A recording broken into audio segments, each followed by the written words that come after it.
I mean, you really shouldn't even be boosting in the rain anyway.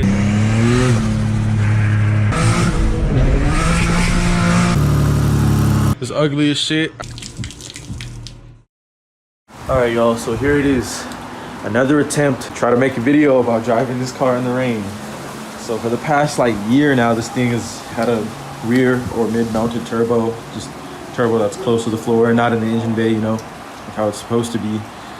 But yeah, I'm gonna drive it in the rain right now and kind of just like debunk all the shit that people say that you can't do. So let's get it.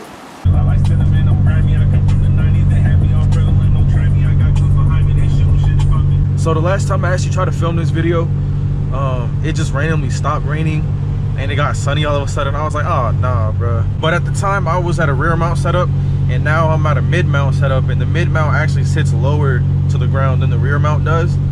So this is gonna be interesting. But I'm just telling y'all right now, as far as I'm concerned, like, just, I mean, maybe don't hit a puddle, I don't know. But yeah, that guy wants to get gapped. I mean, you really shouldn't even be boosting in the rain anyways. Like why would you be boosting? Like, must have like a death wish or something. But honestly, all this little water on the ground, all it's good for is just free water injection, keep your IATs down.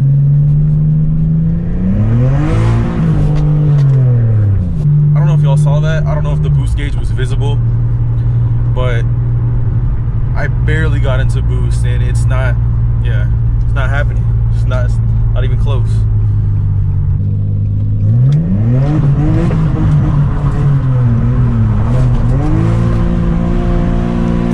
Always gotta come get some food, you know.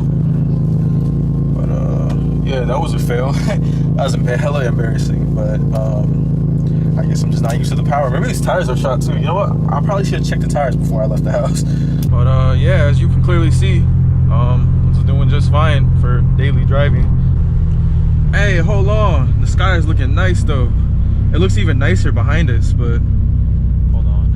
Let me open this up. Damn. It's awkward. There's someone. It's hella awkward. There's a car behind me. Sheesh.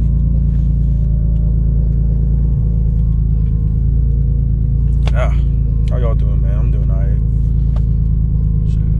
Life is crazy, man. Life is crazy. The actual rain stopped, but the ground is still wet, really wet.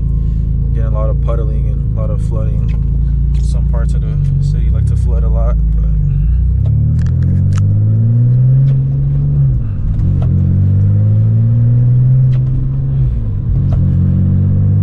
yeah, basically the car's completely useless in the rain. Like, anything more than half throttle with these tires, yeah, that's a no-go. I'm about to crash it. Like, I'm a decent driver, but that's just asking for it. I mean, you really shouldn't even be boosting in the rain anyway. Must have like a death wish or something.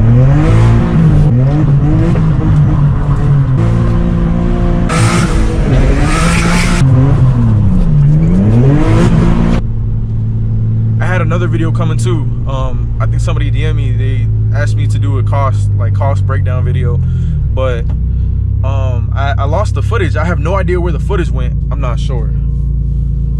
Might have to refilm the whole video, but I have a couple things more that I want to do to the car before I want to refilm that video if I film parts of it. But so cost breakdown's coming real soon. I need to build a sump for the oil for the turbo, because right now I just have the oil line coming directly off the turbo and just into the pump, which is not cutting it for how low the turbo is. Because my rear mount setup, the turbo was kind of tucked up. It was like tucked up pretty high actually.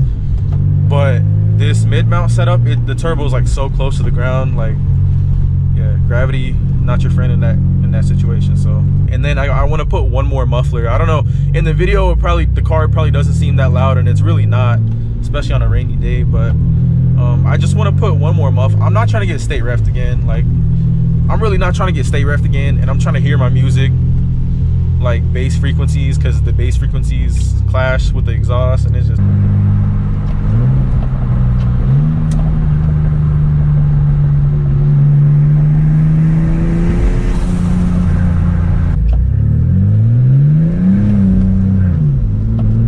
that was all spin.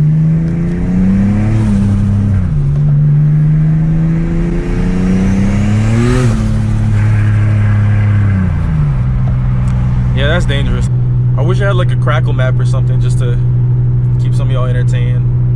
You know, not trying to, you know, not in a condescending way. Just, yeah, I wish I had like a backfire map or some shit to, you know, spice up the video, the driving experience a little bit. But I will give y'all some downshifts though.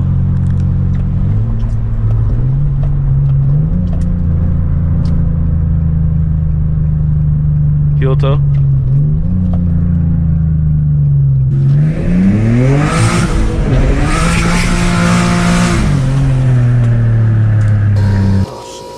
I hate these pants, man. Always make me lose my wallet. That definitely went a little better and a little worse than the last video, actually. But so that's pretty much this portion of the video. As y'all can see, cars in the air again. Yeah, I still gotta. I'm not even tripping off that right now, honestly. But right now, I'm about to head to the metal store because I gotta build a sump.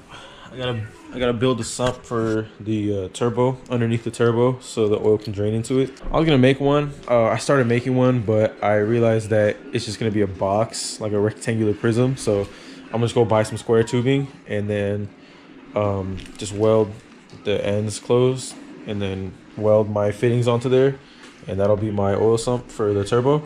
The reason why you need an oil sump with a low mounted turbo is because obviously we all know drains by gravity. If the turbo is the same level as the oil pan, then the oil can't return to the oil pan. So you have a scavenger pump that sends the oil back to the motor for you. But the thing about that is that you don't want the center housing of the turbo, the center housing rotating assembly, to have any pressure in it. I've seen it, people with rear mount setups, just having the oil line come straight off the bottom of the turbo, which I think works fine because for the rear mounts, it's tucked way higher. But for the mid mounts, the turbo is like, I mean, you can't see it, but it's right on the bottom of the car. So it's damn near lower than the oil pan. So I forgot to bring the camera when I went to the metal store, but I ended up finding this. So you can see stainless steel. So this is pretty good. Like, this is a good size box. This will hold a decent amount of oil. Underneath the turbo, I think it's a -10 for the return. This is a 5/8 barb, so it's about that. So just use regular rubber line, just because that rubber line is going to be like this long, and the bottom, the drain for the turbo is just going to be touching this. So the rubber is really only going to be used just to connect them. Majority of the oil is just going to flow straight from that fitting into this fitting. And then this fitting, I'm going to put it in here. And whichever side, you know, it's gonna be facing where the pump goes, then put another, then when I weld the end pieces, put that fitting there, and then that'll go to the oil line. So, and then for the end caps, I have that right there. It's also stainless. All right, so you can see X marks the spot. That's where I'm gonna do that. Got it all cleaned up. This is actually the oil drain. Gonna trim off the AN threads here. I need that hose to fit onto this, but this is a little too thick, and that hose is I think that's 3/4, so it just barely doesn't fit onto this. Also, I cut a step off of the barb fitting. This determines how high the oil sump is sitting. So, but you can see they fit together super perfectly. See the hole, perfect size in there. So just gonna weld that on. It's gonna go like that. It's all consistent. It's ugly as shit. I did like 3 passes on each weld because I did not need this thing to leak. And yeah, it's working. Cause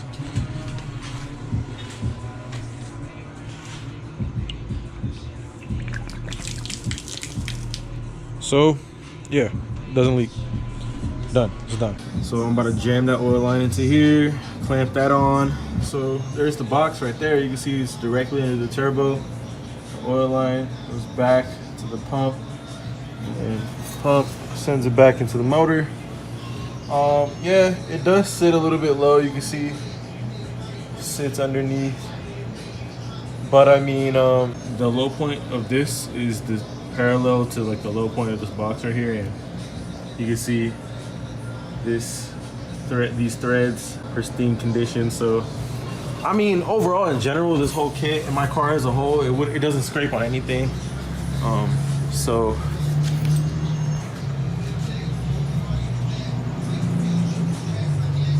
whose G is that? Slower than mine.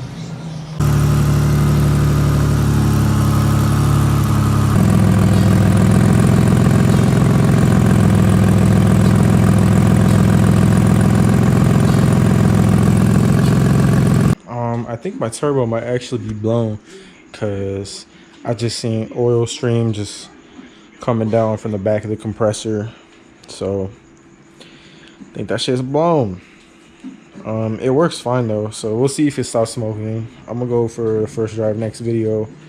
I'll leave y'all with this little cliffhanger, you know what I'm saying? So it did start up, I ran it, did some revs. I mean, I checked the shaft plate, it seems fine, and there's no marks.